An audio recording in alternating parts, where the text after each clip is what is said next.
During my university entrance physical exam, I proactively requested the doctor to remove all my sweat glands. In my previous life, my roommate Molly was a fitness fanatic who spent every day at the gym, yet I never saw her shed a single drop of sweat. But me, someone who couldn't even twist open a bottle cap, had hyperhidrosis and had to change clothes 8 times a day. In the end, I passed out from dehydration, with my skin ulcerated all over and emitting an unbearable stench.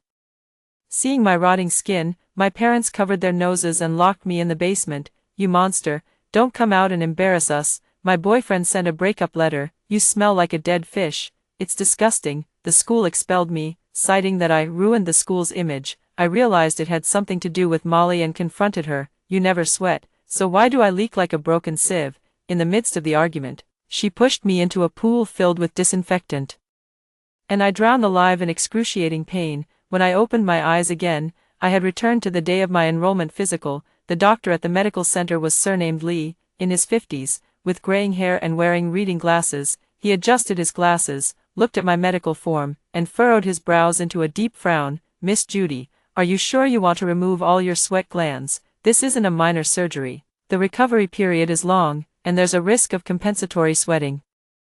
Are you aware of that?" I nodded and said, "I understand, doctor. I've made up my mind." Dr. Lee put down my chart and leaned back in his chair. "What's the reason?" "Your test results show everything is normal, with no signs of hyperhidrosis." "Of course I don't," I said. "Doctor, I have severe psychological barriers and am extremely afraid of sweating. I believe this is the only solution to my psychological issues." Dr. Lee clearly didn't buy it. He picked up the phone on the desk. "You're still a minor. For such a major surgery, I must notify your guardian." I gave my mom's phone number. The call connected quickly. My mom's sharp voice came through the receiver. "What? Cut sweat glands? Is Judy out of her mind?" "Doctor, don't listen to her. She's just being delicate and capricious." Dr. Lee moved the stethoscope slightly away, looking somewhat helpless. I took the phone. "Mom, it's me, Judy. What are you messing with again? Get back here right now." My voice was calm. "I'm going through with this surgery. Are you trying to drive me to an early grave? You've brought shame upon our Jackson family. A perfectly good person going for removal surgery. Do you want to become a monster?" "Monster," this word sounded all too familiar coming from her lips. "I'm informing you, not asking for your permission. You're my daughter. Your body was given by me, without my consent. Let's see who dares to do it." I let out a light chuckle. "Mom, do you want my future social circle to hit walls everywhere because of body odor, or do you want my future husband to have issues with you, his mother-in-law, because of my smell?" The other end of the phone fell silent. In my past life, I was too obedient, always trying to understand them and sharing only good news while hiding the bad. So what happened? In their eyes, I'm just a tool they can sacrifice any time to maintain their dignity, in this lifetime. "I don't want to be that obedient daughter anymore." After a long silence, my mother said, "Figure out the surgery fees yourself. Your father and I won't help you, okay?" I hung up the phone and handed it back to Dr. Lee. Dr. Lee looked at me with a complicated expression. He probably had never seen a daughter speak to her mother like this. "Are you really sure about this, doctor? This is my own choice, and I'll bear all the consequences." He sighed and signed the surgery consent form. "Come next Wednesday to complete the hospitalization procedures." Leaving the hospital, I took a taxi to the university, University A, the place filled with humiliation and pain in my past life. The dormitory is a 4-person room with beds above and desks below. When I arrived, there were already 2 people inside. One of them was Molly. She looked just the same as always, wearing branded sportswear, her hair tied up in a high ponytail, with a perfectly cheerful smile on her face. Seeing me enter, she proactively came forward to greet me. "Hello, I'm Molly. We'll be roommates from now on." She enthusiastically extended her hand, offering to help with my suitcase. I took a step back, avoiding her touch. "Thanks, I'll do it myself." Molly's hand froze mid-air, her smile stiffening momentarily before quickly regaining its natural ease. "You're Judy, right? I've seen the room assignment list. Your bed is across from mine. The other roommate is named Jenny." Wearing glasses and looking very quiet, she smiled at me as a way of greeting. I dragged my suitcase to my spot and started making the bed. Molly kept circling around me, talking non-stop. "Judy, you're so pale. You must not exercise much, right? I'm telling you, the gym at our school is amazing. I'm going to check in there every day from now on. Girls need to exercise more to stay in shape. Look at me, not an ounce of fat." As she spoke, She lifted the hem of her shirt, revealing toned abs. I ignored her and went on making my bed. In my past life, I was fooled by her facade of being outgoing and overly friendly. The next day, rumors spread in the dorm that I was spoiled and antisocial, claiming that Judy wouldn't even accept a small gift, so hard to get along with. Molly pretended to comfort me on the surface, but behind my back, she would deliberately snatch my tray in the cafeteria or, accidentally, trip me during military training, only to hypocritically help me up afterward. I watched coldly, knowing this was just her testing the waters before feeding off me. I considered her my best friend and poured my heart out to her, yet she saw me as nothing more than a host to extract nutrients from. After organizing my things, I was about to take a shower. Just as I picked up my change of clothes, Molly handed me a beautifully wrapped little box. "Judy, this is a little gift I brought for you, a handmade keychain. I hope you like it. Here it is, this thing, in my past life." I happily accepted it and hung it on my most important key, carrying it with me every day. I looked at the box but didn't take it. No merit, no reward. Molly's smile began to falter. "It's just a small gift, don't be like this." Jenny beside me also persuaded. "Molly means well, you should just accept it." I lifted my head and gazed at her quietly. I said, "I don't want to." The air in the dormitory fell silent. Molly's face turned pale, then flushed. She probably didn't expect someone to be so disrespectful towards her. In the end, she withdrew her hand resentfully. "Fine, don't take it if you don't want to. It's not that special anyway." She turned back to her seat and slammed the small box heavily onto the table. I walked into the bathroom and turned on the shower. The warm water stream washed over my body, yet I felt a sudden chill. This time, I won't let myself be trampled on anymore. The opening ceremony and military training mobilization meeting for the next day were held on the school's large playground. The September sun was scorching enough to melt a person. All the freshmen stood on the playground wearing stuffy military training uniforms, listening to the school leader's lengthy speeches. Standing at the end of the line, I could already feel sweat forming on my forehead. Sticky sweat trickled down my cheeks, soaking the collar of my shirt. Beside me, Molly looked completely fresh and cool. She was even chatting and laughing with classmates beside her, as if this skin-peeling weather had no effect on her at all. After the mobilization meeting ended, the instructors began leading us through basic formation drills. Just standing at military attention for half an hour left me feeling completely drained, sweat completely soaked through my clothes, clinging tightly to my body, utterly miserable. My classmates were already giving me strange looks. "Look at that guy, why is he sweating so much? Yeah, it's like he was just fished out of water, so exaggerated." Molly walked over to me and handed me a tissue, wearing an expression of concern on her face. "Judy, are you okay? Why are you sweating so much? Are you suffering from heatstroke?" I took the tissue and wiped the sweat from my face. "I'm fine." The instructor blew the whistle, allowing students with poor physical fitness to rest on the side. I immediately raised my hand to request. Molly, however, stopped me. "Judy, don't go. It's just the beginning, hang in there. It's good for your health." I shook off her hand. "My body, I know it best." I walked to the shade of the trees by the playground and finally felt some coolness, not far away. People on the podium were gradually leaving. A familiar figure came into my view. Luke was wearing a white shirt with the student council badge pinned to his chest. Standing tall and straight, he was the student council president of this term and also my boyfriend in my previous life. He was talking to a few student council members and glanced in my direction unintentionally. When he saw my soaked clothes and disheveled appearance, his brows slightly furrowed, then, he averted his gaze. As if he had merely seen something unpleasant. That's how he was in my past life, always impeccably dressed, always standing at the center of the crowd. He likes girls who shine just as brightly, not monsters like me who hide in corners and can't even control their own bodies. The words from the breakup letter, "You smell like a dead fish," still echo in my ears. I withdraw my gaze. This lifetime, we will have no more intersections. 3 days left until the surgery.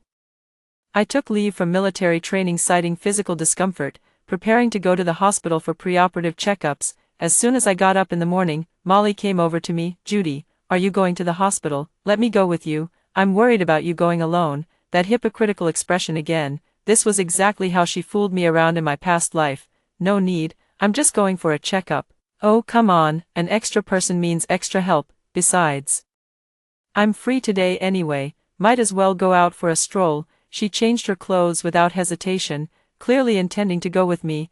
I knew I couldn't dissuade her. Fine, I thought, Let's see what tricks she has up her sleeve this time. At the hospital, I went to register first. Molly said she needed to go to the restroom and asked me to wait for her. I watched as she turned into the hallway but didn't head toward the restroom. Instead, she entered a nurse's station. A few minutes later, I happened to catch sight of her slipping an envelope to a young doctor as she left the station. That doctor turned out to be Dr. William, who appeared later. I smirked inwardly. The show was about to begin. She came back with a casual smile on her face. There are so many people, let's hurry over. When it was my turn for the examination, everything went smoothly, holding a stack of examination reports. I returned to Dr. Lee's consultation room. Dr. Lee glanced at my report and nodded.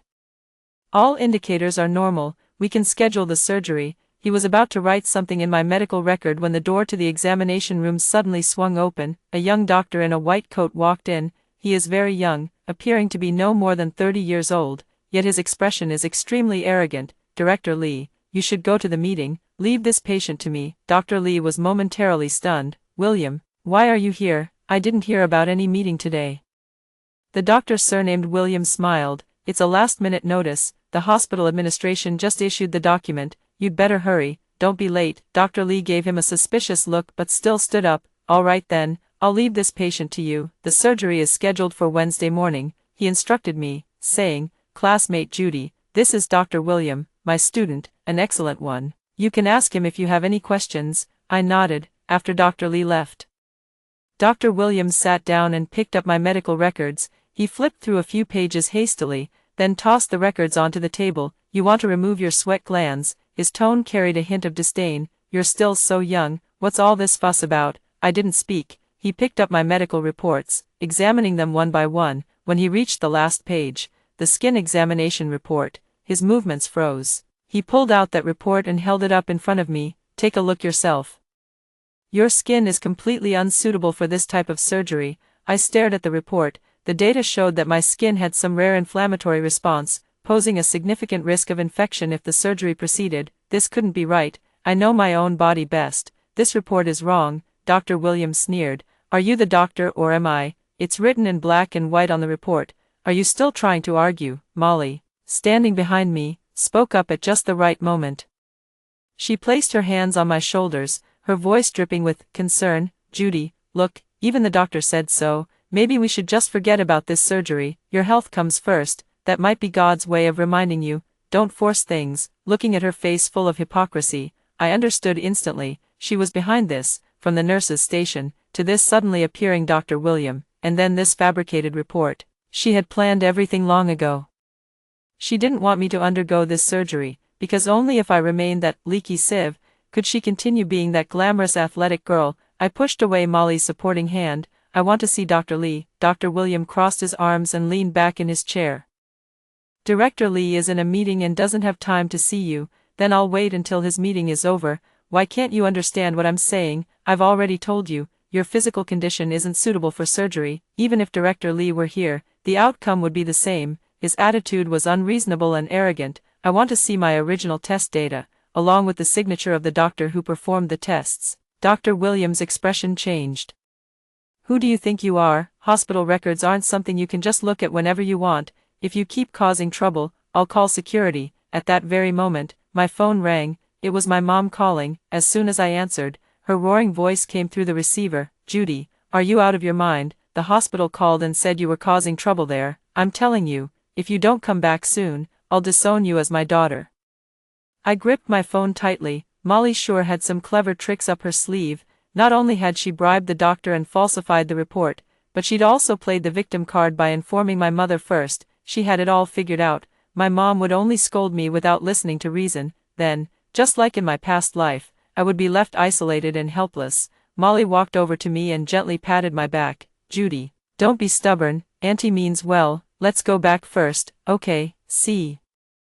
Everyone thinks it's your fault. You really shouldn't be so willful. I looked at her smug face, at Dr. Williams' impatient expression, and listened to my mother's curses over the phone. I felt dizzy. I took a deep breath and hung up the phone. Then, I said to Dr. William, all right, I won't do it. Dr. William froze, probably not expecting me to give in so quickly. Molly also showed a surprised expression, but quickly replaced it with that happy for you smile. That's more like it.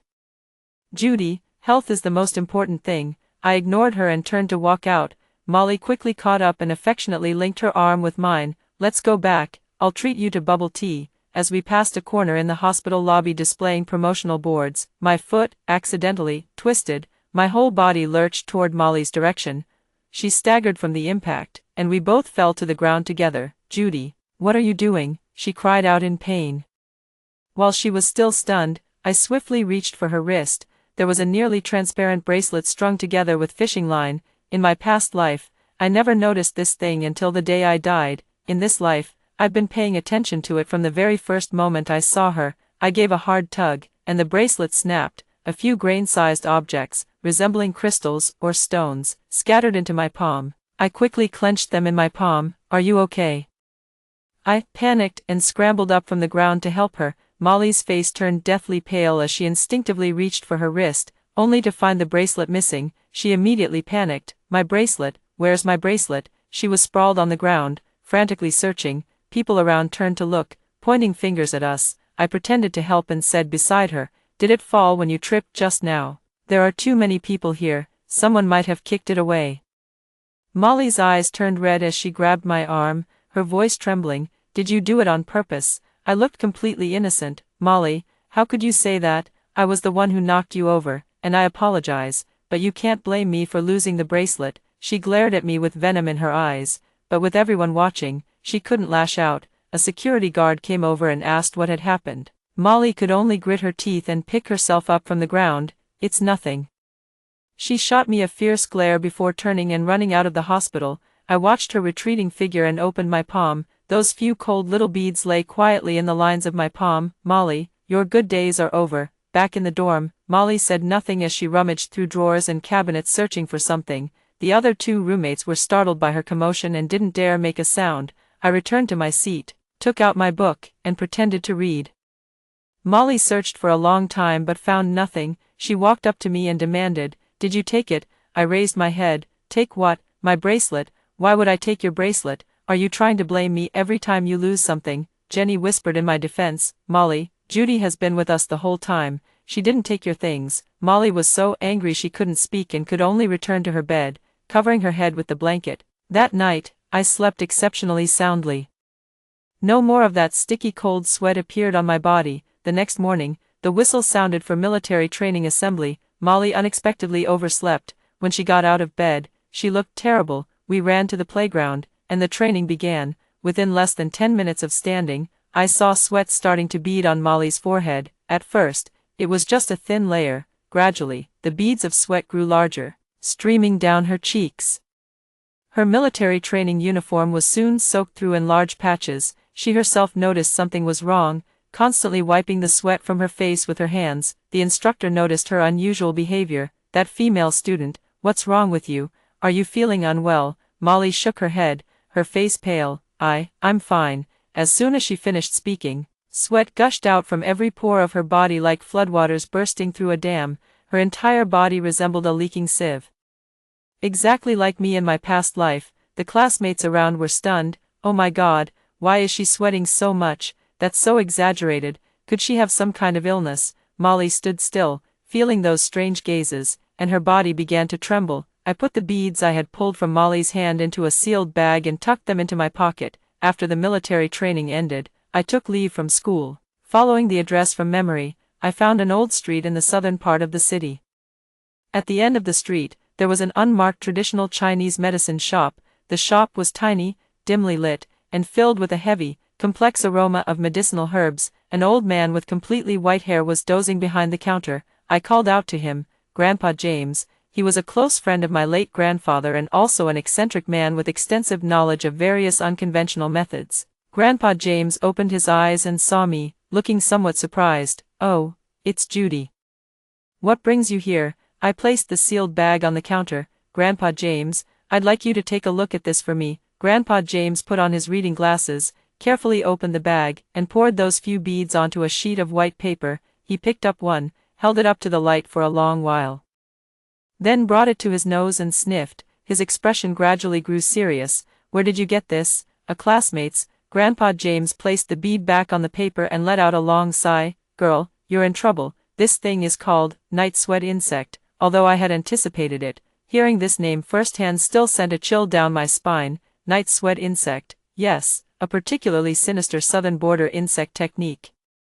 The caster implants the offspring insect into the host through some medium. The offspring insect will resonate with the mother insect, continuously drawing the host's vital energy and bodily fluids, transferring them to the wearer of the mother insect. The host will consequently become weak and sickly, drenched in sweat, until completely drained of life. Meanwhile, the wearer of the mother insect will become energetic and tireless. Grandpa James's words confirmed all my suspicions. So, is there a way to break it? There are two methods to lift the curse. The first is to find the one who cast it and have them willingly withdraw it. The second is to forcibly sever the connection between the offspring curse and the mother curse before it fully merges with the host. He pointed at the beads on the table. These are the mother insect. Now that the mother insect is in your hands, the connection between the child insect and the mother insect has been forcibly severed, and it can no longer absorb the host's vital energy. The insect magic has been broken, and both the caster and the wearer of the mother insect will suffer backlash. The backlash of this night sweat curse is returning the stolen bodily fluids 100-fold, 1,000-fold. In other words, she'll keep sweating until her body is completely drained. I stared at those beads. So this was Molly's secret. I consulted Grandpa James for more details about the night sweat curse. Grandpa James, what did you mean when you said casting a curse requires a medium? Grandpa James stroked his beard. It means needing something willingly accepted by the host, which has been personally touched by the caster. For example, a piece of jewelry, a pendant, or even a strand of hair. I remembered that keychain Molly insisted on giving me, so the trap had been set from that moment. Can anyone become a host? No. Grandpa James shook his head. It requires someone whose birth date and time align with the wearer of the mother insect, and whose fate is purely Een. Such individuals are 1 in a million, the finest nourishment. My birthday is July 14th, Ghost Festival, a destiny of pure Een, so from the very beginning, my selection was no coincidence. Does this insect sorcery have any other effects besides making people sweat? Yes. Grandpa James looked somewhat pained as he explained. While the parasitic insect absorbs the host's vital energy, it also alters their body's aura, causing those around them to develop an inexplicable sense of aversion and rejection. So even if the host hasn't done anything outrageous, they'll still end up isolated and despised. Now I finally understood, why in my past life did my parents go from doting on me endlessly to eventually despising me completely? Why did Luke say such disgusting things just because I was sweating?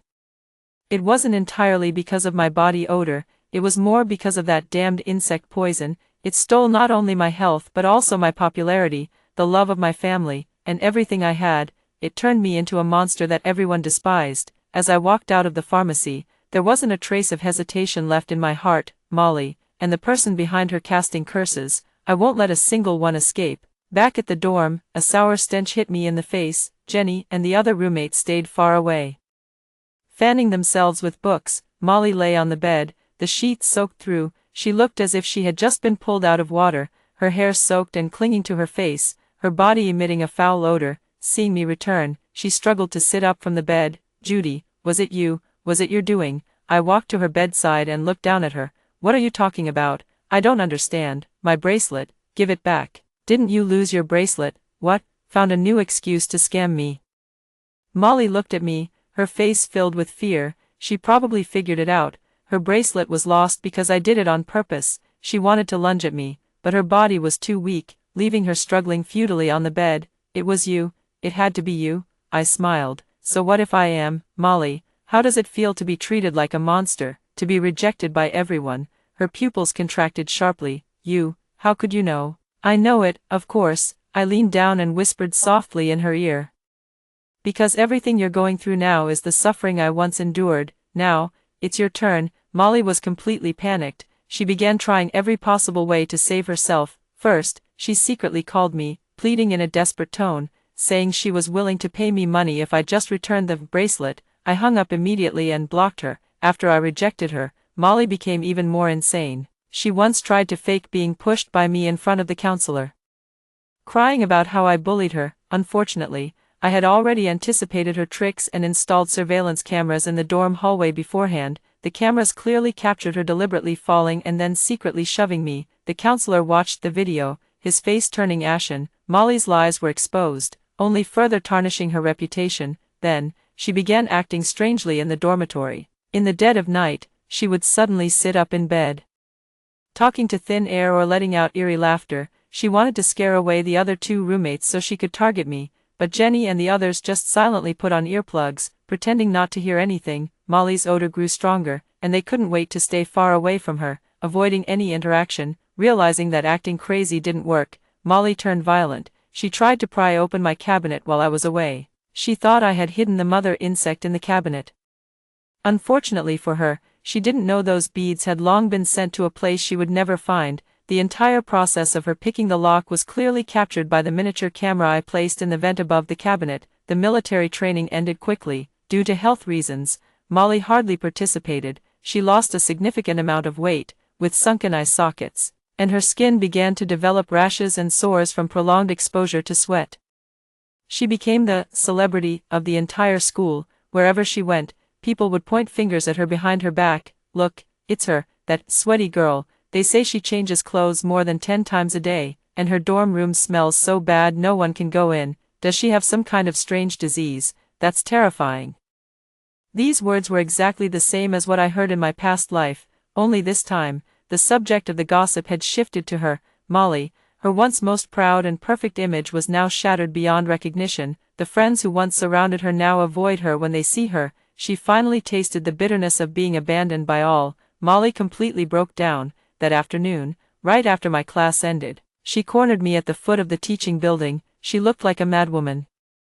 Her hair disheveled, clothes stained with sweat, and eyes bloodshot. She blocked my path and screamed, "Judy, give it back to me." The students around us stopped and stared at us curiously. I looked at her calmly. "I have nothing to give back to you. You're lying. It was you who stole my bracelet, you thief, robber." She lunged at me with claws bared, trying to search me. I sidestepped to avoid her. "Molly, if you keep harassing me, I'll call the police." "Call the police? Great. Go ahead and call them. Let the police come and see what a hypocrite you are, pretending to be righteous." She seemed determined to throw caution to the wind. I watched her frenzied demeanor without feeling the slightest ripple of emotion. I pulled a small velvet box from my pocket and dangled it in front of her. "Were you looking for this?" Molly's eyes instantly lit up. She stared intently at the box as if it were a lifeline. It's with you. Give it back to me." I curled my lips and turned to leave. "Want it?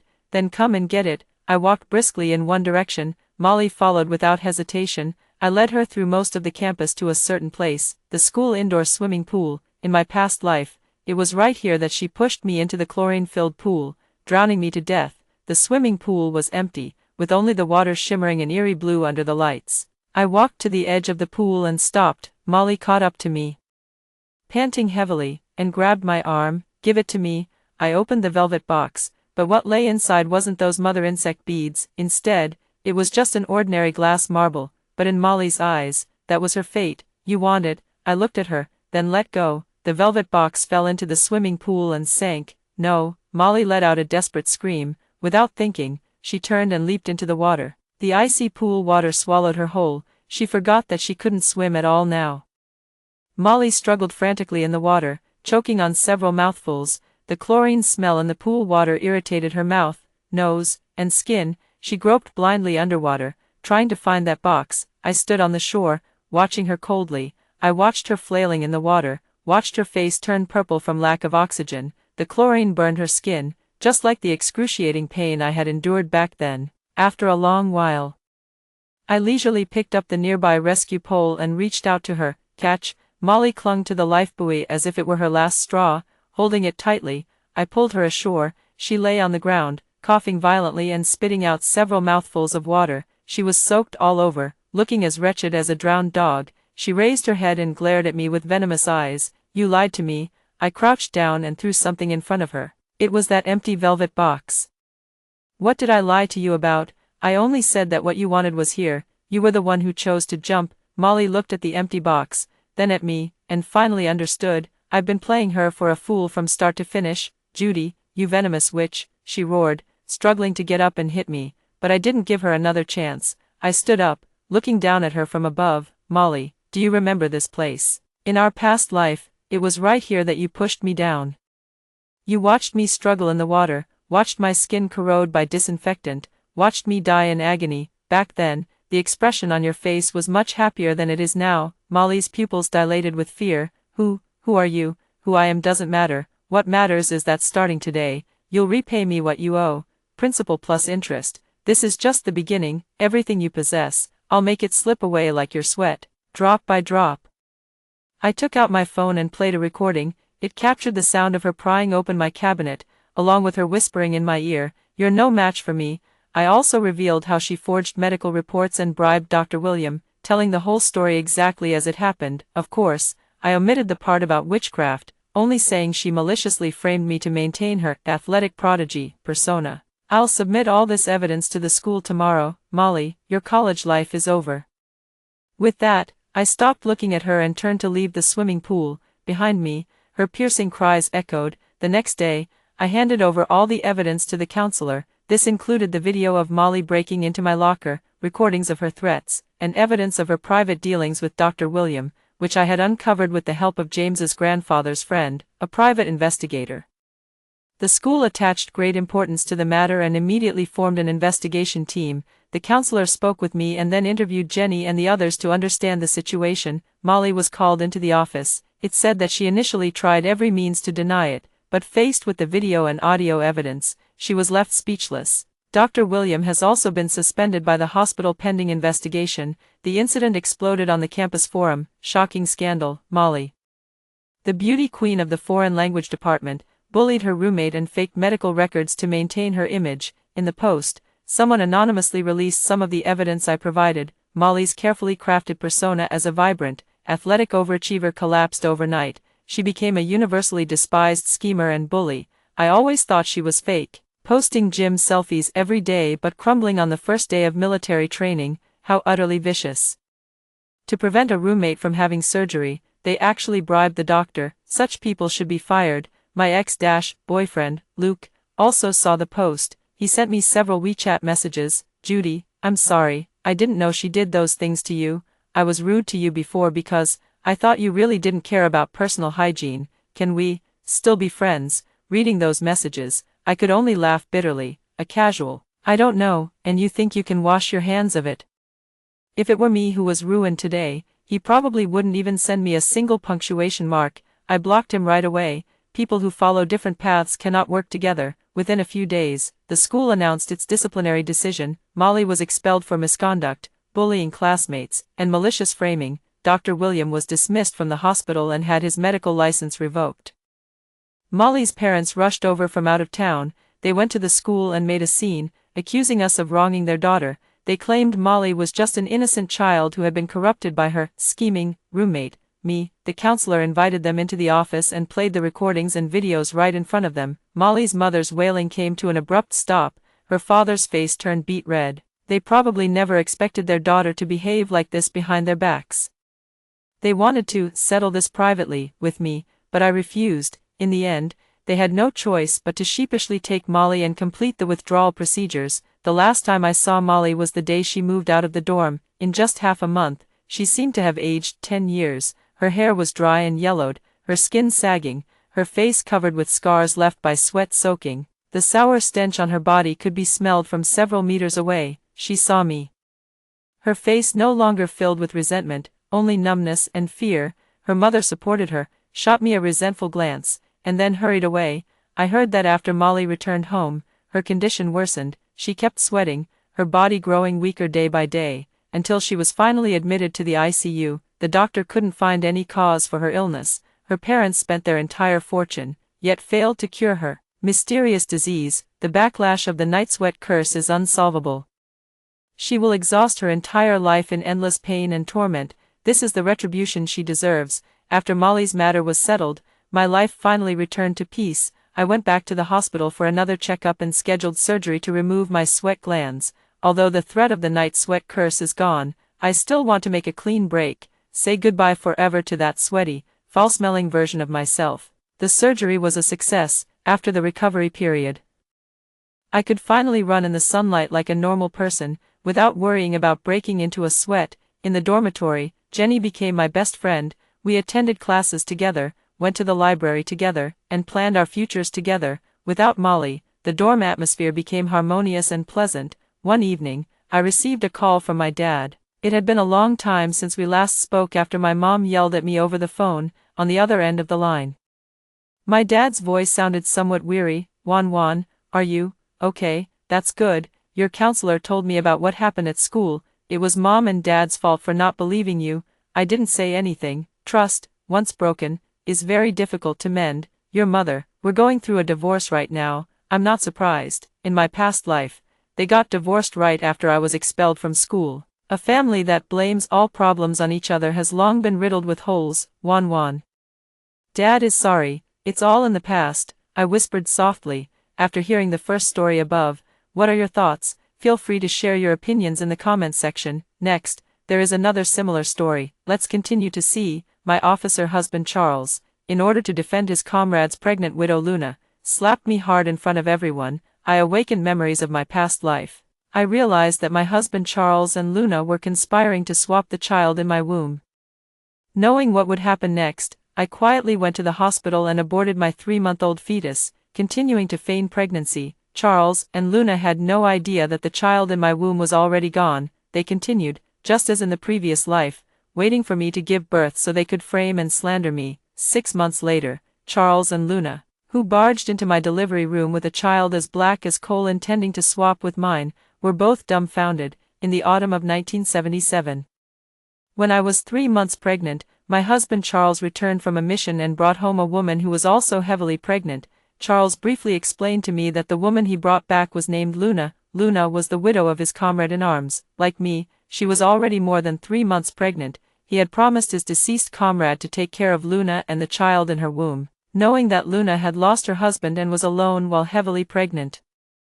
I felt great sympathy for her situation and readily agreed to let her stay with us. Charles mentioned that Luna was a college student from the city and had never done any heavy or rough work, so I took care of all the housework at home. Luna, being pregnant, didn't have to do anything. She just ate, drank, slept, and enjoyed herself. Meanwhile, even though I was also pregnant, I still had to go to work at the office. And on top of that, I had to do Luna's laundry, cook for her, and wait on her. Not only did Luna not do any work, but she was also very picky about food, clothing, and other daily necessities. In this era of material scarcity, aside from eating refined rice and white flour every day, Luna, he wants to eat meat and eggs every other day, and he's constantly snacking, because Charles gave all his salary and allowances to Luna, but it still wasn't enough for her extravagance. Unable to cope with Luna's lavish spending, Charles actually set his sights on me. He asked me to take out the money I had painstakingly saved for raising a child and give it to Luna to use. I'm not feeling very happy. I consider myself not a petty person. I've always felt sympathy for Luna since I heard her husband passed away, and I've been taking good care of her since she arrived. It's often said to put yourself in others' shoes. I thought everyone has a heart of flesh and blood. Charles and I are not wealthy. We live a tight life. If Luna had any conscience, she would understand the difficulties Charles and I face. Unexpectedly, she did not. She spent Charles's salary without any burden, ordering me around and acting imperiously, even though I was also pregnant. I don't know if it's because pregnant people are more sensitive, but I always felt that Luna treated me like a servant or a nanny. Feeling uneasy, I privately and tactfully brought it up with Charles. Charles was very displeased and scolded me, saying I was overthinking and that I couldn't handle things properly. He warned me to have the tolerance to endure it. Charles not standing by my side as his wife but always speaking up for Luna makes me feel very uncomfortable. I don't know if I'm being too sensitive, but I always feel that Charles treats Luna a bit differently. I couldn't quite pinpoint exactly what was different until that night when I got up in the middle of the night and saw Charles and Luna hugging each other. After I discovered it, Charles and Luna quickly separated. Charles explained that Luna was grieving over her deceased husband in the middle of the night. He was just comforting Luna as a friend. I remember very clearly that when I saw them hugging, I didn't see any expression of sadness or distress on Luna's face. Although I didn't quite believe Charles's explanation, I still chose to trust him, until one day, Aunt Susan from the same compound reminded me, "Linda, I know you're a good person, but don't let your kindness be misplaced. Don't end up helping someone count the money after they've sold you out. Keep a close eye on your husband, and don't let some shameless vixen lure him away." Aunt Susan's words were ambiguous, but I took them to heart. After thinking it over, I couldn't help but feel that the vixen Aunt Susan was referring to was Luna. After all, Luna always calls Charles for everything, acting even more justified than I, his wife. I grew increasingly uneasy, so I started observing Charles and Luna closely. The more I observed, the more something felt off. Charles spends several times more time with Luna than I, his wife, do. Whenever Luna needs him, Charles is always there at a moment's notice. Charles will go to great lengths to fulfill whatever Luna wants, but he has never shown any initiative to care for me. Whenever I need him, he is always with Luna. Charles has made me endure countless grievances for Luna's sake, and he acts as if it's only natural, without a hint of remorse. I may be slow to react, but I'm not foolish. After noticing that many things were not right, I took the initiative to ask Charles to have Luna move out. Charles refused and had a big argument with me. Charles completely disregarded me as his wife. After the argument, he went straight to the neighbor's house to accompany Luna without coming home for the night, and even secretly took the salary I had just received to buy snacks and snowflake cream for Luna. When I found out, I was so angry that I lost my temper. In a fit of rage, I made the matter public in front of all the neighbors in the courtyard. Humiliated, Charles was filled with rage and slapped me, who was more than 3 months pregnant, across the face. I was slapped to the ground by Charles, blood trickling from the corner of my mouth. As the metallic taste of blood filled my mouth, a memory suddenly flooded my mind. It was a life I had once lived, with the exact same trajectory. When I was 3 months pregnant, Charles brought home Luna, who was also pregnant, and then devoted all his efforts to her, neglecting me, his wife. Then I noticed their unusual commotion, and Charles publicly scolded them and slapped one of them. In my previous life, after being slapped, I swallowed my anger and continued to watch Charles help Luna, continuing to work tirelessly for them. This life of enduring humiliation lasted until I gave birth. Luna and I gave birth on the same day. She had a healthy and adorable boy, and yet, I gave birth to a pitch-black baby. Charles was furious, accusing me of improper conduct and having an affair with an African man behind his back. I was at a loss for words, and no amount of explanation made any difference. Unable to accept my betrayal, Charles went straight to our supervisor and divorced me. Abandoned by Charles, I became a disgraced woman, mocked and scorned by everyone. I was fired from my job and, holding my dark-skinned child, was driven back to the countryside. Everyone mocked and humiliated me. There was no place that would take me in. Later, Charles, out of consideration for our years as a couple, offered me a way to survive. His mother had fallen from the mountain while gathering firewood and was left paralyzed. Charles asked me to take care of her. With nowhere to go, I accepted Charles's kindness and dutifully cared for his mother in the countryside, tending to all her needs for 30 long years. I endured hardship and suffering in the countryside, while Charles rose steadily through the ranks and became a high-ranking official.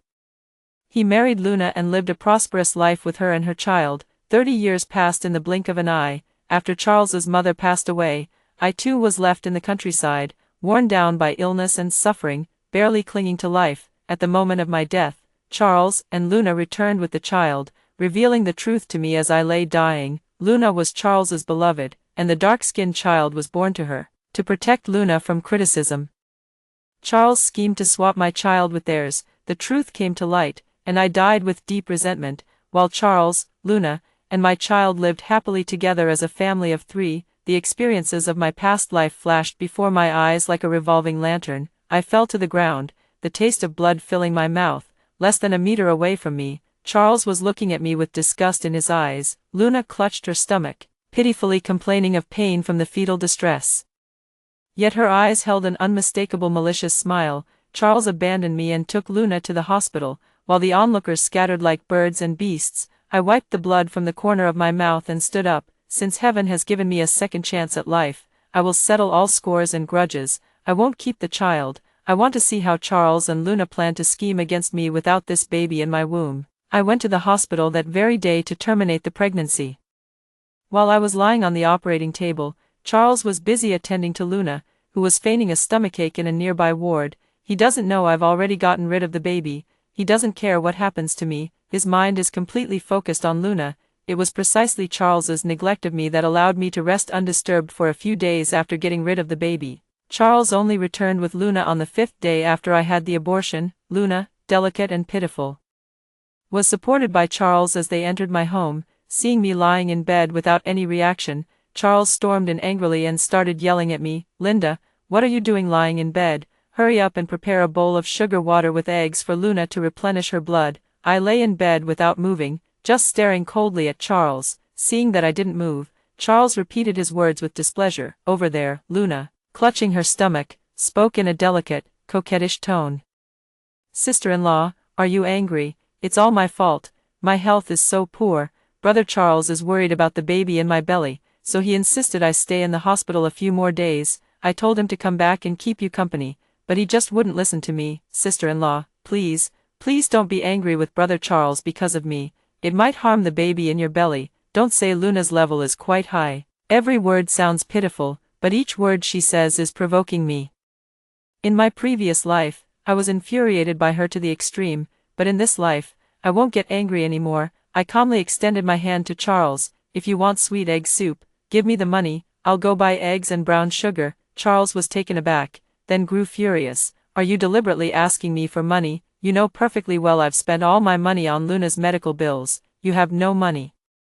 So what gives you the right to order me around? Am I your nanny? I sneered. Let me tell you, Charles, if you want to support someone else's wife and child, figure it out yourself. Don't count on me. From now on, if you dare touch even a penny of my money, don't blame me for being rude. What do you mean? Say that again. Charles angrily tried to come over and teach me a lesson. I sat up abruptly. Say it again. I will. Charles, you keep saying that Luna's husband is dead and she's pregnant.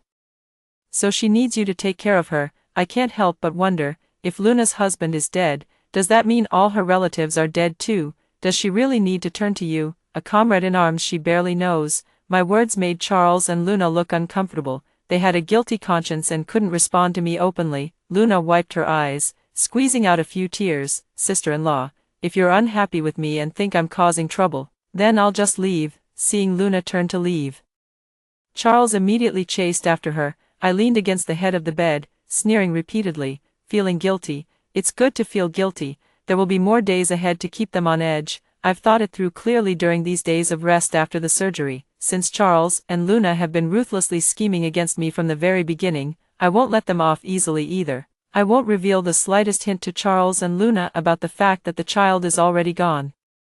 They plan to humiliate me at the cost of my entire life, but I'm not someone to be trifled with. If they continue to scheme against me as they did in my past life, I will make sure they taste the consequences of their harmful actions. I will keep pretending to be pregnant, waiting for the day when their true colors are exposed. Since I know both Charles and Luna are no good, I will never repeat the mistakes of my past life by working tirelessly for them like a beast of burden.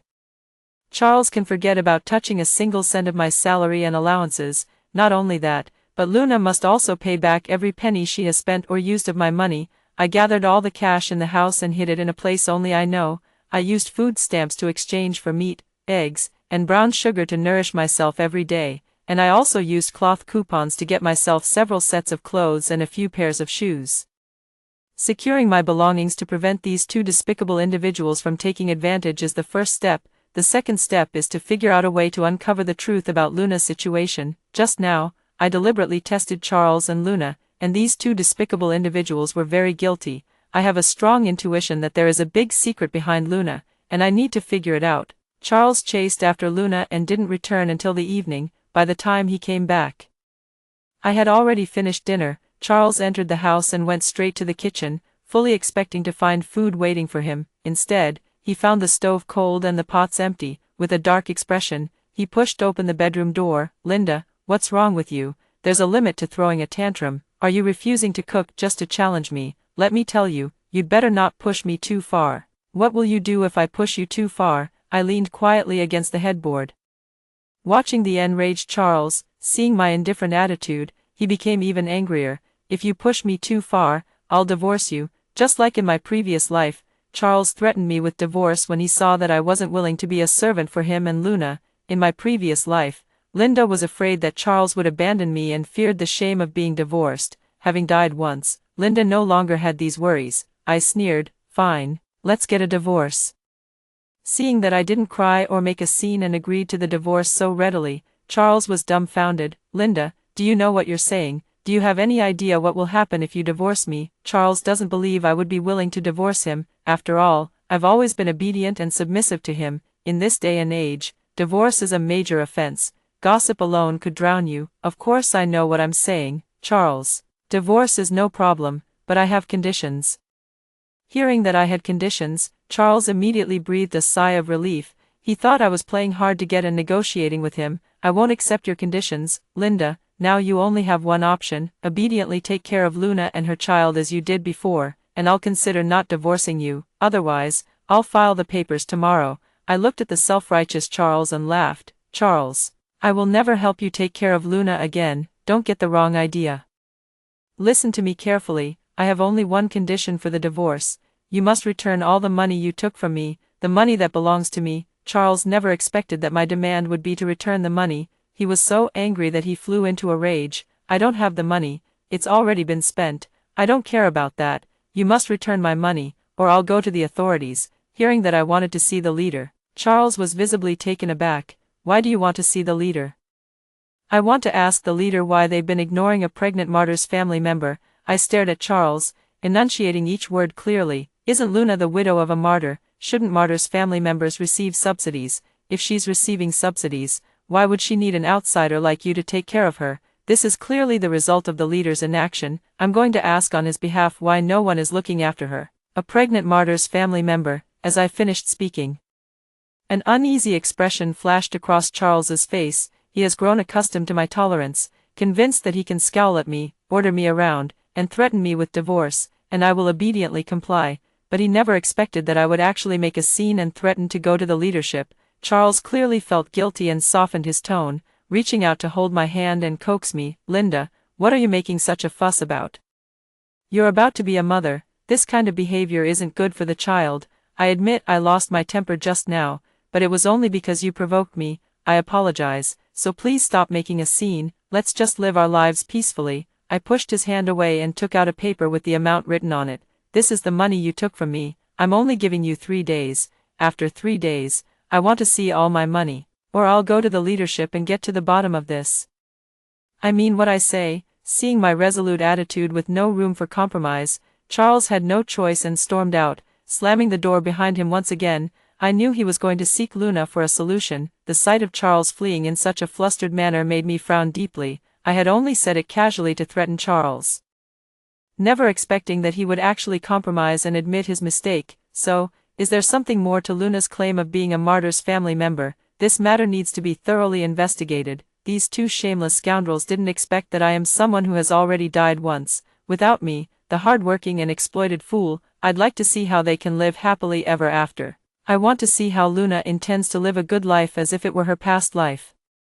I want to keep them living in constant fear, making sure they can't eat or sleep well, always anxious and afraid. Charles returned 3 days later. Although he hadn't been back during those 3 days, I was fully aware of his situation the entire time. Charles, guilty and fearful, found a new place for Luna to live outside and was also borrowing money everywhere. Aunt Susan, who is close to me, also went to borrow money, and she specifically stopped me to give me a heads up.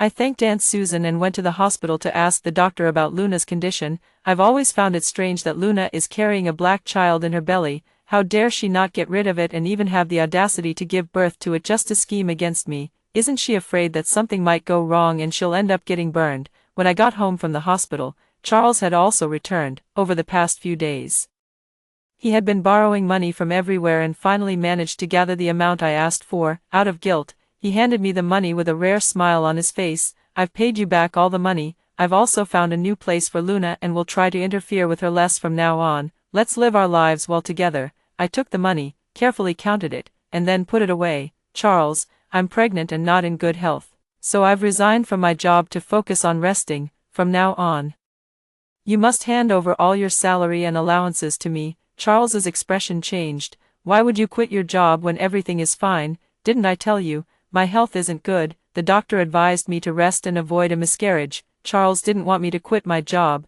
nor did he want to give me my salary, but he had no other choice now. He was afraid I would make a scene and expose the matter with Luna to the higher-ups. And he was even more afraid that something might really happen to the child in my womb. After all, he and Luna are still waiting to scheme against me. Since then, I have been eating well, drinking well, reading, and studying at home to prepare for the upcoming college entrance exam, living a leisurely and carefree life. However, Charles and Luna are not having such an easy time. Charles no longer dares to openly give all his salary and allowances to Luna, he can only secretly give her a portion. Telling me that he gave it to his mother, no longer able to spend Charles's money as freely as before, Luna's life became financially strained. She no longer indulged in lavish meals and drinks every few days, nor did she have the money to buy clothes or face cream to dress herself up. Struggling to make ends meet, Luna began wearing patched clothes. Due to poor nutrition, she no longer had the rosy lips, fair skin, and plump figure of her past life. Instead, her face turned sallow and became covered in freckles. Meanwhile, I ate well, drank well, slept well, and was radiant with good health. While studying, I never forget to take the time to annoy Luna. Every few days, I go to ask her whether the martyr's family subsidy has been paid and how much it is per month. Faced with my questions, Luna found it hard to answer and later started avoiding me whenever she saw me. Days passed like this, and Luna's belly grew bigger and bigger, to deceive Charles. My belly also swelled up as if it were being inflated. Charles didn't show much concern for me or the child in my womb. His mind was entirely focused on Luna. Because of his indifference, I was able to disguise my pregnancy until the delivery, and Charles never suspected a thing. Soon, it was time for the birth. Just like in the previous life, Luna went into labor, just as she had in her past life. Charles had called his mother in advance. He asked her to stay with Luna while he hurried back home to find me. Seeing that I was fine and there was no movement, he soon went out again and came back not long after. This time, he brought me a full enamel mug of pork rib soup. Charles handed the soup to me and insisted that I eat it. I knew exactly what was going on. I'm just afraid the soup might not be clean, but since I have nothing in my stomach, there's nothing to worry about. So, under Charles's watchful gaze, I finished all the ribs and the soup. Seeing that I had finished all the rib soup, Charles felt relieved. He didn't leave and kept staring at me. I sneered inwardly, supporting my disguised big belly as I turned and went back to the bedroom. I lay in bed with my eyes closed, pretending to be asleep, and heard Charles pacing back and forth outside. He was as anxious as an ant on a hot pan, not daring to leave, just waiting for me to make a move. I chuckled to myself. And after lying in bed for over half an hour, I pretended to complain of a stomachache. Hearing my cry of pain, Charles immediately came in. "I'll take you to the hospital, let's go right now." I held my stomach, crying out in pain, and was helped into the car by Charles. The car sped straight to the hospital. Charles had already made all the arrangements, and my ward was right next to Luna's. Luna had been in pain for a long time, letting out pig slaughter-like screams in the next ward. After I entered my room and lay down on the bed, I also cried out from time to time, following Luna's lead. Giving birth is no joke. Luna screamed like a pig being slaughtered until midnight, and finally, her water broke, and she was taken to the delivery room. Charles stayed by the hospital bed the entire time, and seeing Luna's miserable state, his heart ached to the extreme. He had his mother keep an eye on me, while he himself followed the doctor to accompany Luna to the delivery room. Watching Charles leave, I immediately sat up and waved to his mother. "Mom, I just remembered something very important. I think I might have dropped some money when I came out to change clothes earlier. I'm not sure if it was at home or on the way here. Could you go back and check for me? It's about 100 or 200 yuan. Upon hearing my words, Charles's mother hurriedly left, listening to the sound of the elderly woman's footsteps fading away. I sat up and tore off the cotton that was bound to my stomach. The show is about to begin now. Luna truly had a difficult labor. She was sent to the delivery room and struggled for several hours before finally giving birth to the child. As soon as he saw the child, Charles quickly wrapped the baby up and hurriedly carried him outside. Out in the hallway, he ran into his mother, who looked disheveled and anxious. Seeing Charles's mother, Charles frowned. "Mom, didn't I tell you to stay by Linda's side at all times? How could you leave without permission and end up in this state?" Charles's mother stammered, I just fell in the bathroom. How could you be so careless? Has the baby been born? Was it born? I saw a swaddling cloth beside her and rushed over to find you right away." Charles's mother actually wasn't sure whether Linda had given birth or not. Upon hearing Linda say she had lost several hundred yuan, she immediately rushed back in a panic to search for it. On her way to look for the money, Charles's mother thought to herself that even if she found it, she would tell Linda she hadn't seen it. After all, by tomorrow, Linda would become a target of public scorn, and she was determined to keep the money for herself. What Charles's mother didn't expect was that she searched all the way home but still couldn't find Linda's lost money. Disappointed, Charles's mother cursed and grumbled as she turned back. only to be knocked over by someone and fall into a roadside ditch. By the time she struggled to get up, the person who had knocked her over had already disappeared without a trace. Furious, Charles's mother cursed with harsh words all the way back to the hospital. Pushing open the door of the ward, I saw Linda lying on the bed with a tightly wrapped swaddling cloth placed beside her. Linda had safely given birth to the child, which relieved Charles's mother. She immediately rushed to find her son, thinking that if they were to swap the child, it had to be now. Once day broke and more people were around, it would be harder to discuss. After the mother and son ran into each other, they hurriedly made their way to the ward. Pushing open the door of the room I was in, Charles also caught sight of the swaddling cloth lying next to me at a glance. Charles carefully carried the child in his arms and approached me, swiftly swapping it with the swaddling cloth placed beside me. After he successfully swapped, I opened my eyes. "Charles, what are you doing?" Charles was startled by my sudden words. He forced a smile while holding the child and said, "Luna just gave birth to a boy. I brought the baby over to see you." "Really?" I sat up, my gaze fixed intently on the swaddled baby in Charles's arms, and emphasized, "But the child you're holding is clearly the one I just gave birth to." Charles was caught off guard by my question. His eyes flickered, and he knew he couldn't deny it now. After all, he had only intended to secretly swap the child, never expecting that I would suddenly wake up. Since I was already awake, he decided to go all the way. Charles abruptly uncovered the swaddling clothes lying beside me and let out a sharp cry. "Linda, what is this? How could you give birth to such a child?" With Charles's stern shout, Charles's mother rushed over in a few quick steps and tore open the swaddling cloth beside me, revealing the dark-skinned child inside. "Oh my God, how is the child black? This can't possibly be Charles's child." "Linda, you've been cheating on our Charles behind our backs. You're shameless, you're despicable." While screaming, Charles's mother pinched the black child's arm hard. The dark-skinned baby, hurt by her pinch, let out a loud, painful cry. Hearing the baby's cries, Mother Charles immediately raised her voice and began shouting frantically, "Linda, how dare you cheat on Charles behind our backs, you shameless thing. What has my son ever done to you that you would betray him like this? If you're going to cheat, at least cheat with a Chinese man.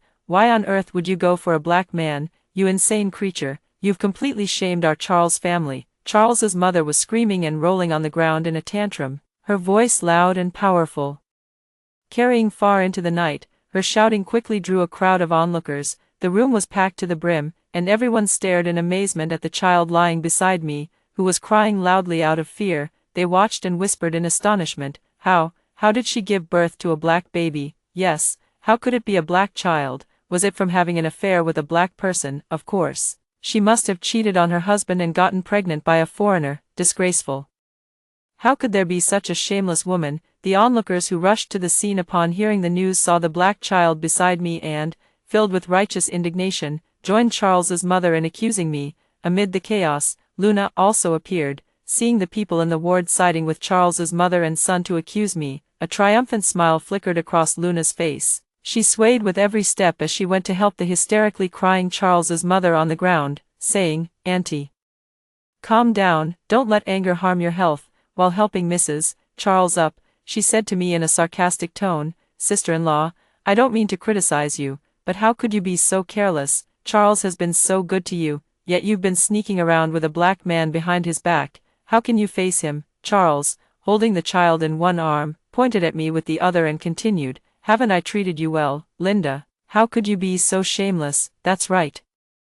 Everyone has seen how well Charles treats you. You were too lazy to work, so he let you quit your job and stay home to rest during your pregnancy. He gave you all his salary to spend as you pleased. You could have anything you wanted while you were pregnant, yet you did something so disgraceful. You've let everyone down." Watching Luna twist the truth and slander me, I couldn't help but laugh. "Does Charles really treat me that well?" "As far as I know, he spends 29 out of 30 days a month at your house, doesn't he?" I raised my voice. "The house you live in was found by Charles. He accompanied you for your prenatal checkups. He bought all your daily necessities, and he was even by your side when you gave birth.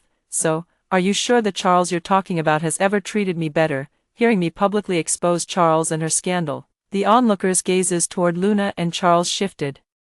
Everyone turned their eyes to Charles and Luna, and soon they recognized them. After all, Charles had never tried to hide his support for Luna, so much so that most people thought they were a couple, and someone immediately raised a question. what's going on? The wife is pregnant, and the husband never cares or asks about her, always helping another woman. How does that make any sense? Exactly. I saw this man accompanying this woman to give birth here yesterday. He was carefully helping her up and down the stairs for a walk, and I thought she was his wife at the time. That's right. I also saw them coming together frequently for prenatal checkups before. I always thought they were a couple, but I never expected they weren't. So this husband was involved with another woman while his wife was pregnant. What kind of thing is this? With such an unscrupulous husband, it's no wonder the wife couldn't bear it anymore. Hearing the shift in the wind, Luna was furious and defended herself in a shrill voice. She's twisting black and white and talking nonsense. Brother Charles only helped me because he saw I had no husband. The relationship between him and me is completely innocent, something a shameless woman like you could never understand. Instead of wasting your time slandering me and Brother Charles, you should think more about how to explain this dark-skinned child. She pointed at the black child lying beside me. You've been making a fuss with Charles because he kindly helped me, and neither Charles nor I could figure out why you were so upset. Now I understand. It's because you have a guilty conscience, isn't it? You're that kind of person yourself. You've been having an affair with a foreigner and messing around, so you project your own dirty thoughts onto Charles and me. Luna cleverly redirected everyone's attention to the black child. Everyone had initially felt some sympathy for me, but seeing the black child lying next to me, they quickly changed their stance. No matter what, you shouldn't mess around with a black person and have a child, right? Luna immediately chimed in. Yes, Linda is a classic case of a thief crying, "Stop thief." She has a guilty conscience, so she sees everything through a dirty lens. Seeing Luna's triumphant and confident expression, I raised my voice. This dark-skinned child is not mine. He has nothing to do with me. She's lying. The child is definitely hers. I saw it as soon as I came in. It gave my mother and me quite a shock. Seeing me defend myself, Charles immediately added fuel to the fire. Linda, I never knew you could be so despicable and shameless. You took advantage of your pregnancy to bully my mother, refused to go to work, and wouldn't even allow me to help the family of a comrade in need. I've been tolerating you all this time for the sake of the child, but I never expected you to do something so improper behind my back. Let me tell you, this matter isn't over. I'm going to report this to the organization and let them decide what's right. As Charles and Luna accused me one after another, the looks of disgust from everyone grew more intense. I no longer had the heart to argue, and instead gave a meaningful smile to Charles and Luna, who were spitting with rage. Charles, Luna, I hope you'll still be able to laugh later, and laughed just as heartily. Seeing the sarcastic smile on my face, Luna's heart sank. Shouldn't I be making this expression? Shouldn't I, now being condemned by everyone, be panicking, terrified to the extreme, trying to find a way to beg for mercy and defend myself? Why am I not defending myself or begging for mercy, and even smiling instead? And the two children in the room, the dark-skinned one beside me was crying loudly, while the one Charles was holding made no sound at all. Various signs made Luna's heart sink, and she urgently wanted to know the situation of the child Charles was holding. Luna immediately walked over to Charles's side and prepared to reach out to lift the swaddling clothes he was holding. At that moment, a stern voice came from outside. "We are from the Military Commission for Discipline Inspection. Please make way." The onlookers immediately cleared a path upon hearing the voice. Several uniformed individuals entered the ward with stern expressions. They glanced at me lying on the bed, then at Charles, who was holding the child, and asked in a serious tone, "Who made the anonymous report just now?" I was about to speak, but Charles cut in first. "It was me. I reported my wife, Linda, for improper conduct, knowingly breaking the law by undermining a military marriage, and having an inappropriate relationship with a foreigner, which resulted in this child." "Where's the proof?" "The evidence is this child," Charles declared confidently, pointing to the dark-skinned child beside me. "She just gave birth to this child, and the child's skin tone speaks for itself." The leader of the supervisory committee looked at the child beside me, then at Charles and Luna, who was standing close to him, before finally asking me, "Do you have anything to say, leader? This child is not mine. He was just brought in by Charles to frame me, if I'm not mistaken. The child's mother is this woman named Luna next to Charles." "It's not me. You're slandering me. This child is clearly yours," Luna retorted sharply. After listening to the statements from all parties, the leader frowned and spoke sternly. "Disgraceful, utterly disgraceful. Take them away immediately." As soon as the leader spoke, the people he brought immediately stepped forward to restrain Charles and Luna. Both Luna and Charles were dumbfounded. "Wrong, you've got the wrong people. It was Linda who stole someone and violated discipline, not us. Luna also cried out loudly, leaders, you've made a mistake, all of this is her fault. It was Linda who was shameless, she was the one who had an affair with a black man and gave birth to a black child. This child is Linda's, I am the victim, yes, I testify, this black child was born by Linda, she is the shameless one, it has nothing to do with my son. You must not arrest the wrong person, my son is the most promising cadre. He is about to be promoted. The terrified mother Charles, standing nearby, also snapped back to reality and began shouting and wailing in protest. Watching this scene, I threw off the covers and got out of bed. I said, word by word, leader, the person who just made the tip-off call was me. I report Charles for abusing his power and being unworthy of being a soldier. I report Luna and Charles for improper conduct and engaging in illicit affairs. I also report Luna for getting pregnant out of wedlock with a foreigner and then attempting to swap my child to scheme against me. Hearing me articulate clearly the things they did behind my back, Charles and Luna's faces turned pale. You, how did you know? No, this is slander, you're talking nonsense, boss, don't believe Linda, you can't trust her. Charles and Luna never dreamed that I would know their plans so clearly. They tried to defend themselves, attempting to convince the boss that they were innocent. I looked coldly at these two scumbags before me and delivered the final blow. Charles, did you really think I knew nothing about your plan with Luna? Let me tell you, I've long been aware of your despicable scheme. I knew you intended to swap my child, and I knew you were viciously plotting to make my life a living hell. I'm not afraid to tell you. I've been waiting for this day for over 6 months. Seeing me speak like this, sweat began to form on Charles's forehead. He still clung to a last shred of hope. You're talking nonsense. The one who started all this was you. I have witnesses. I have a doctor who can testify for me. It was clearly Linda who gave birth to a black child.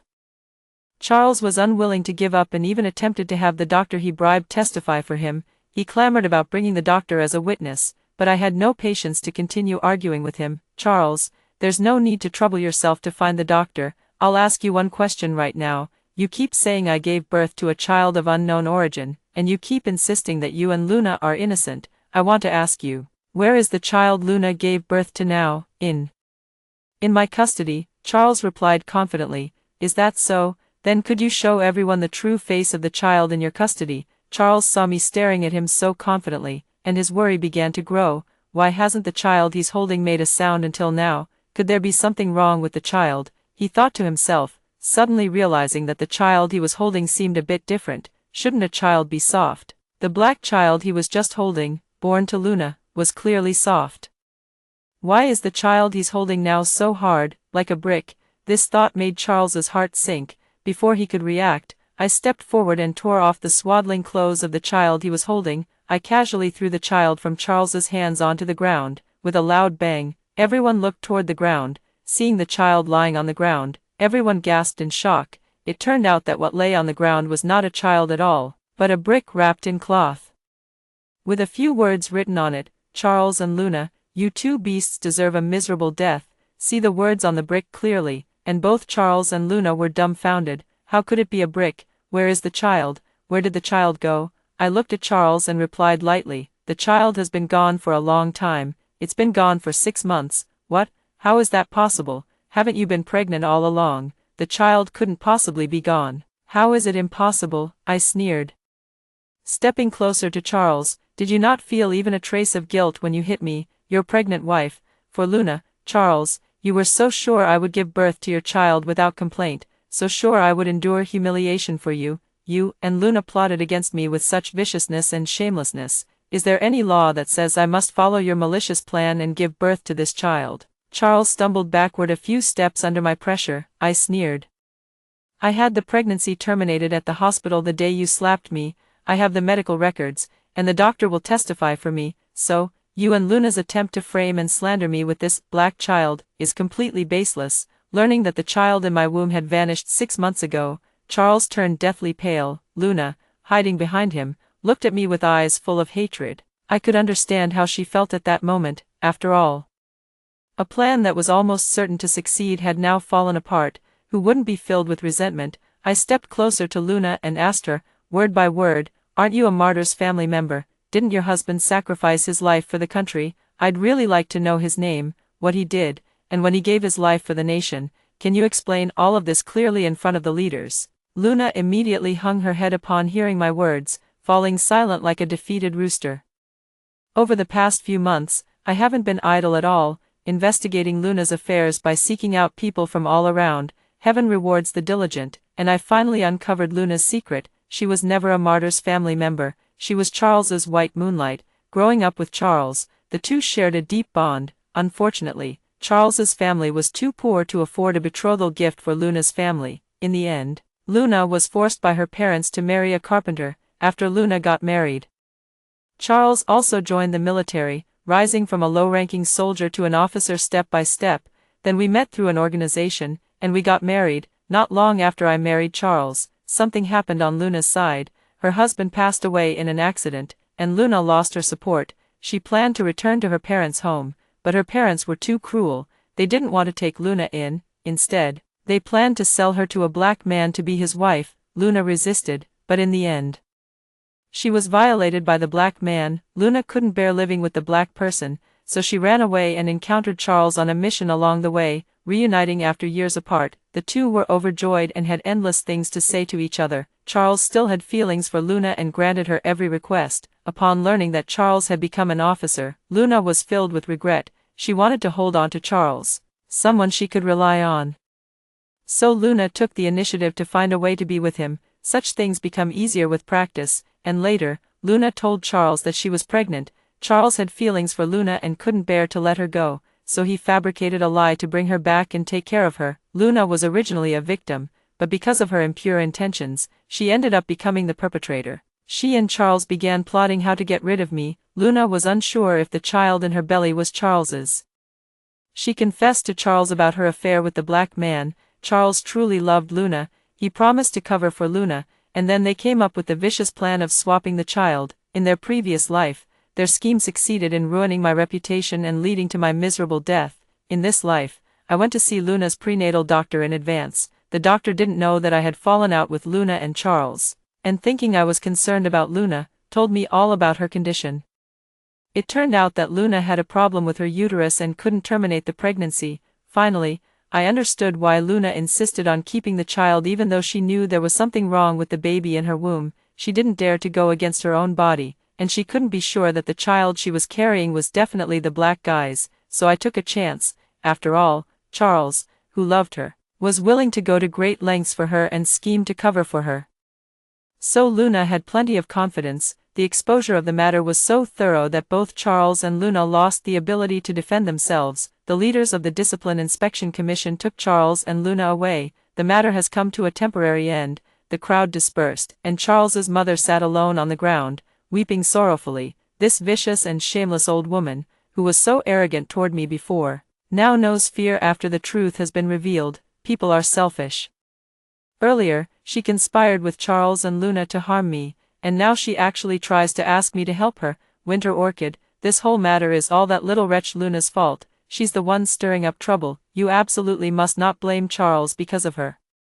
Charles is your husband, and as a married couple, you are one. You need to find a way to get Charles out. Mother Charles thinks I'm a fool. She believes my heart is full of Charles, and that I'm the same idiot who slaved away for their Charles family in my past life. She miscalculated. I won't lift a finger to help her. Not only will I not help her, but I will also stand by and watch her family suffer. After all, in my previous life, after being framed by Charles and Luna, I had nowhere to go and was forced to serve Charles's paralyzed mother like a beast of burden for the rest of my life. This very old woman, who pretends to be pitiful, is actually vicious at heart. I was forced to serve her, tending to her every need as if I were a beast of burden, yet she showed not a shred of gratitude. She constantly belittled me and would often beat and scold me. In my past life, I was tormented by this wretched old woman for a lifetime.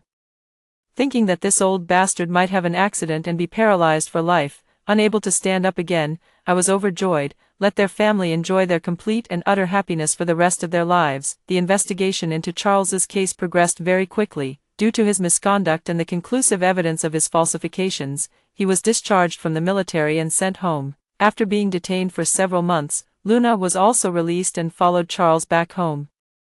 The two were finally able to come together happily and joyfully because of love. The only difference from their previous life was that, in that life, One was a young and promising officer with no blemishes on his record, the other had not given birth to a child of mixed race and was seen as pure and upright in the eyes of the world. In this life, the two of them were like rats and flies in the gutter, despised wherever they went.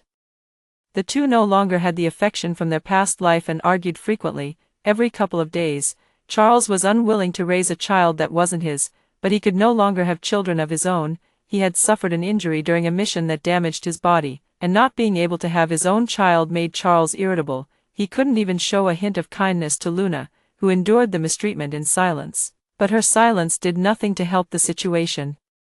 In the 3rd month after the two got married, Charles's mother had an accident. She fell while gathering firewood in the mountains and became paralyzed, unable to stand for the rest of her life. Mother Charles has become disabled and needs someone to take care of her, as she is paralyzed from the waist down. In the past, Charles couldn't bear to let Luna do even the slightest bit of heavy or tiring work, so he left all the tasks to me, the old servant, in the previous life.